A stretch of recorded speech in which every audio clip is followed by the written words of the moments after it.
এই পৃথিবীতে সবচেয়ে উত্তম জিকির হচ্ছে লা ইলাহা ইল্লাল্লাহ। কিয়ামত দিবসে একজন ব্যক্তির অপরাধের 99টা দফতর খোলা হবে। আল্লাহ ওই ব্যক্তির সামনে তার অপরাধের 99টা দফতর খুলে বলবে, বান্দা তুমি কি এই অপরাধ করেছো? বান্দা বলবে, আল্লাহ হ্যাঁ, আমি এই অপরাধ করেছি, আমি স্বীকার করছি, আমি অন্যায় করছি।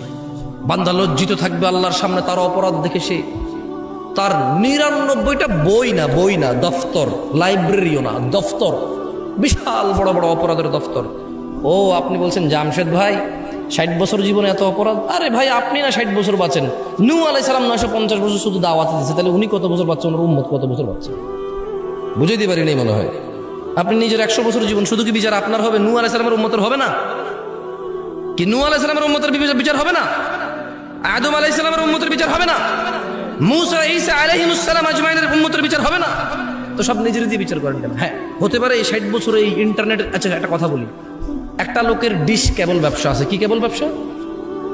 আপনি তো অবাক হচ্ছেন যে জামশেদ ভাই 70 বছর বয়সে 99টা দফতর, how is it even possible? একটা মানুষ 60 বছরে কয়বার জানা করতে পারে, কয় গ্যালন মদ খেতে পারে, কয় কোটি টাকা সুদ খেতে পারে, ঠিক না? আপনি এরকম চিন্তা করতেছেন, ঠিক না?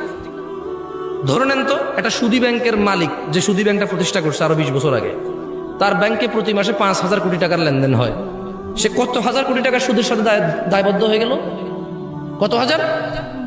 একজন মানুষ ব্যাংক ছাড়া এটা সম্ভব? নাহলে 20 লাখ টাকা আছে, অমুকের 2 লাখ, অমুকের 1 লাখ, তমুকের 1 লাখ, শতে 10 টাকা, শতে 20 টাকা করে খাইলো, নাহলে এটা হলো। কিন্তু এই যে দেখছেন সুদ কি পরিমাণে গেছে একজনের, যে ব্যাংকের মালিক। এবারে দেখেন ডিশ কেবল ব্যবসা। একটা লোকে করলো কি, সরকার থেকে লাইসেন্স নিয়ে এলাকার মধ্যে ক্ষমতা আছে, ক্ষমতা দিয়ে বললো যে আবে এখানে কে কি করছে, আমি এখানে ব্যবসা করবো, কেউ আইবার পারবো না, বুঝছস? এখানে আমি এলাকার পোলা, আমি এলাকায় ব্যবসা করুন, কে কি করবো? সব জায়গায় চাচি ডিশ কেবল আমগুর থেকে লোয়েন, আর অন্য জায়গা থেকে নেওয়ার উপায়ও নাই। এলাকার সে নেতা, সে করবে ডিশ বিজনেস। না, নেতাদেরকে খারাপ বলছি না, হইতে পারে সে নেতা না, এলাকার ছেলে। নেতাকে যায় বলতেছে যে চাচা কি করুন? কিছু নাই, চিন্তা করছি ডিশ কেবল ব্যবসা করুন, কি করুন? চাচা চিন্তা করছে এলাকার বেকার ছেলে, ঠিক আছে, কাজকর্ম করলে ভালো, এলাকার উন্নতি হবে, আরো 5টা পোলাপানের কর্মসংস্থান হবে। চাচা ওভাবে ইসলামিকভাবে চিন্তা করেনি, কারণ চাচা ইসলামিকভাবে চিন্তা করবে কিভাবে? যে ছেলে ব্যবসা করবে তার মা বাবাই তো চিন্তা করে না ছেলেরা কি ব্যবসা করবে, ছেলে নিজেই চিন্তা করে না। এখন সে ডিশ কেবলের ব্যবসা নিয়ে আসার পরে 5,000 পরিবারে ডিশ দিল। কয় হাজার পরিবার? কয় হাজার? এবার 5,000 পরিবার, 5,000 টেলিভিশনে একটা গান চলতেছে, একটা উলঙ্গ মহিলা নাচতেছে, একটা বাদ্যযন্ত্র টং টং টং টং টং টং করে বাজাইতে আছে, একটা মহিলা তার শরীর নাড়াচ্ছে, চুল নাড়াচ্ছে, একটা ছেলে তার তালে তালে নাচতেছে। এবার এখানে চাচা চাচি বসে বসে রিমোট নাড়াচ্ছে আর পা এভাবে নাড়াচ্ছে। হ্যাঁ, ঠিক আছে। তাহলে কয় হাজার ফ্যামিলিতে দেখছেন এই ডিশ কেবল ব্যবসায়ী একটা গান শুনলে একটা গানের ওর গুণা হতো 5,000 পরিবারের প্রত্যেকের একজনের যে গুণা, এই 5,000-এর প্রত্যেক ব্যক্তির সেম গুণা যে ডিশ কেবল ওই গান দেখতে দিল তার হবে। 99টা দপ্তর হওয়া সম্ভব মনে হয়? এবার না, আরো বেশি হয়ে যাবে মনে হয়। আমি বুঝাইতে পারিনি মনে হয়।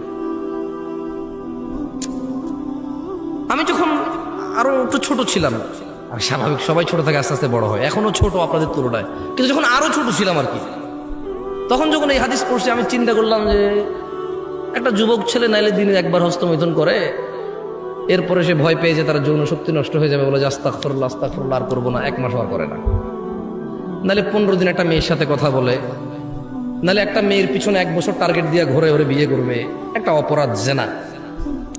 একটা লোক নাহলে 1 বোতল মদ খাইছে বন্ধু বান্ধব নিয়ে বৈশা, মদ পৃথিবীর মানে অন্যতম অপরাধের মধ্যে একটা, কারণ এই মদ খেলে মানুষ জানাও করে, মদখোর জানাও করে, অশ্লীলতা জড়াই পড়ে। এখন এই 1 বোতল মদ খাইলো, পরের দিন আরে সব মানুষ কি ব্যবসায়ী হয় নাকি?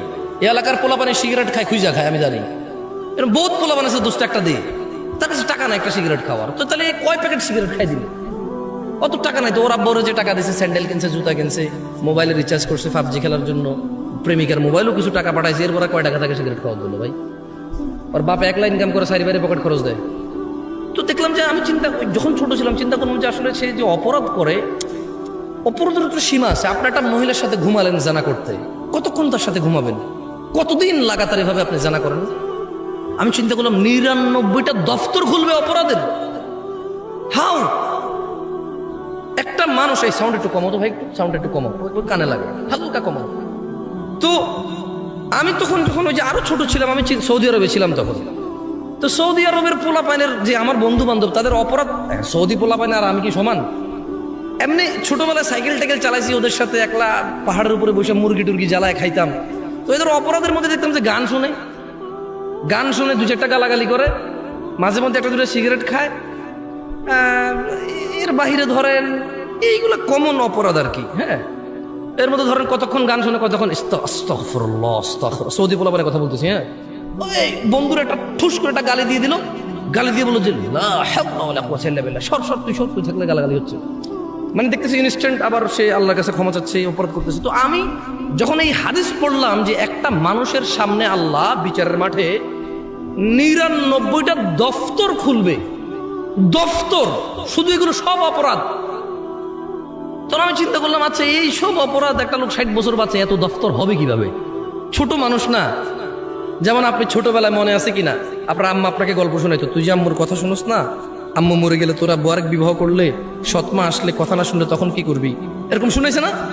আপনি তখন চিন্তা করতেন যে আইরি আমি ওই যে ড্যাঙ্গার ভিতরে বাগানে পায়খানা করতে যাবো কিভাবে, জিনবুত আছে আমার আম্মা মরে গেলে, কারে নিয়ে ঘুমাবো, এরকম চিন্তা করে নাই কেউ এখানে? আমার আম্মা যখন আমাকে এরকম শোনাইতো, আমি চিন্তা করতাম, আম্মা মরে গেলে আবার কার সাথে ঘুমাবো? ছোট ছিলাম তো। সত্যি বলছি, আপনাদের এরকম হয় নাই এরকম আপনাদের? তো ওই ছোট মানুষ তো ছোট চিন্তা। এখন কি আর কেউ এরকম মনে করে মা মরে গেলে কার সাথে থাকবে, কাকে মা ডাকবে? কেউ মনে করে না, কেউ এরকম ফিল করে না তার মা বাপকে। একটু যখন নিজে নিজে খেতে পারে, নিজে নিজে হাঁটতে পারে, 4টা বন্ধু আছে, 5টা বান্ধবী আছে, চাকরি আছে, ব্যবসা আছে, বাণিজ্য আছে, টাকা আছে, বউ আছে, ছেলে মেয়ে আছে, এখন আর কেউ মা বাপ মরে গেলে কি আর বাঁচলেই? ছোটবেলার যে ফিলিংস ছিল, আমার আম্মা মরে গেলে আবার কার সাথে থাকবো না, ওই ফিলিংসটা মানুষ হারাই ফেলে। তো আমি ছোটবেলায় চিন্তা করলাম যে 99টা দফতর কিভাবে। তো যখন আমি বাংলাদেশে এলাম, অথবা যখন আরো একটু বড় হলাম, সৌদি আরবে কিন্তু ডিশ আছে, এবার বড় বড় এভাবে ছাতা লাগায়, হাজার হাজার চ্যানেল থাকে। এবার আমি চিন্তা করলাম, আচ্ছা রে, তবে ওখানে জানতাম যে এগুলো ইহুদি নাসারাদের টেকনোলজি, মুসলমানরা অন্যায়গুলা করে, যারা কাজ এগুলা করে তারা হয়তো হিন্দু টিন্দু বুদ্ধ মুসলমান, ওদের আর তো হালাল হারাম কি? আপনার জন্য না শুকুর হারাম, ওর জন্য কি হালাল হারাম? এটা হচ্ছে ওর জন্য খাবার। বুঝতে পারি নাই মনে হয় আমি। আপনি পরনিন্দা করলে এটা আপনার জন্য না গীবত? অনেকের জন্য তো এই মাসলা মাসাইলই নাই ওর দিনের মধ্যে, যেটা কি মাসলা কি মাসাইল, ঠিক না? তো আমি যখন এখানে আসলাম, আমি দেখলাম যে হ্যাঁ, আমার গ্রামে আমার আপন কাজিন ব্রাদাররা বা আড়াতো পাড়াতো ভাতিজা, ওরা বললো কি ডিশ ব্যবসা নিয়ে আসবে। আমি বললাম যে ভাতিজা, ডিশ ব্যবসা করবি, যত মানুষের সিনেমা দেখবে, ওর একক ব্যক্তিগুণা, কিন্তু এই যে তুই যেটা দেখাচ্ছিস, তোর সেম গুণাটা আসবে, তো তোর তো এটা অনেক পাপ হয়ে যাবে। পুরা গ্রামে প্রায় এই পুরো আশপাশে 4-5টা, পুরো ইউনিয়নে 27টা গ্রাম, তুই যদি একলা এগুলো ডিশের সার্ভিস এগুলো দেস, যত মানুষে গান শুনবে, সিনেমা দেখবে, তোর উপরও তো গুনাহ আসবে। সামান্য কয় টাকার জন্য এত গুনাহ, কিভাবে তুই এটা পরে আল্লাহকে রিপে করবি? আর মানুষের গুনাহ তো, এটা মানুষ রিলেটেড তো সমস্যা। আমাকে বললো যে কাকা, আমি না দিলে অন্য কেউ তো দিয়ে দিবে, তাহলে ইন্টারনেট ব্যবসাকে কি বলো কাকা? বলো, তার মানে তার এটা হারাম, সমস্যা নাই, কারণ ইন্টারনেট ব্যবসা তাহলে কি? মানে এরকম। তো শোনেন গাজীপুরবাসী, ওই যে আবার একটু বলেন তো আমার সাথে, আমি আবার টপিকে আসি। দেখছেন কি সুন্দর লাগে না? মাশাআল্লাহ। এটা হচ্ছে আমাল। এটা হচ্ছে কি? এটা মানুষ ব্যক্তি আমল করবে। আমি আসতেছিলাম যে লা ইলাহা ইল্লাল্লাহ এটা কত বড় জিকির সেটা বলতে আসতেছিলাম, এই এতগুলো উদাহরণ। তো কিয়ামতে আল্লাহ এক ব্যক্তির সামনে 99টা অপরাধের দফতর খুলবে এবং আল্লাহ তাকে বলবে যে বান্দা, তুমি কি এই অপরাধগুলো করেছো? বান্দা বলবে হ্যাঁ ইয়া আল্লাহ, এই সমস্ত অপরাধগুলো আমার, আমি স্বীকার করছি। আল্লাহ তাকে বলবে তার আমাল নামায় ঈমান, কি আমল নামায় কি থাকবে? ঈমান হচ্ছে মানে ধরুন আশহাদু আল্লা ইলাহা ইল্লাল্লাহ ওয়া আশহাদু আন্না মুহাম্মাদুর রাসূলুল্লাহ, অথবা লা ইলাহা ইল্লাল্লাহ ওয়াহদাহু লা শারীকা লাহু লাহুল মুলকু ওয়া লাহুল হামদু ইউহয়ী ওয়া ইউমীতু ওয়া হুয়া আলা কুল্লি শাইইন কাদির, অথবা লা ইলাহা ইল্লাল্লাহ। এটাই ঈমান। এটা কি? আল্লাহ ছাড়া কোনো অন্য মাবুদ, উপাস্য, মানে মানার মতো, ভয় পাওয়ার মতো, পরোয়া করার মতো অন্য কোনো ইলাহ নাই। কি নাই?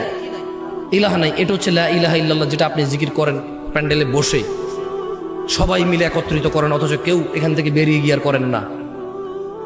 তো আমি আপনাদেরকে এখানে আমলটা করালে কি লাভ? আপনি প্যান্ডেল থেকে বের হয়ে আবার কিছুই করবেন না।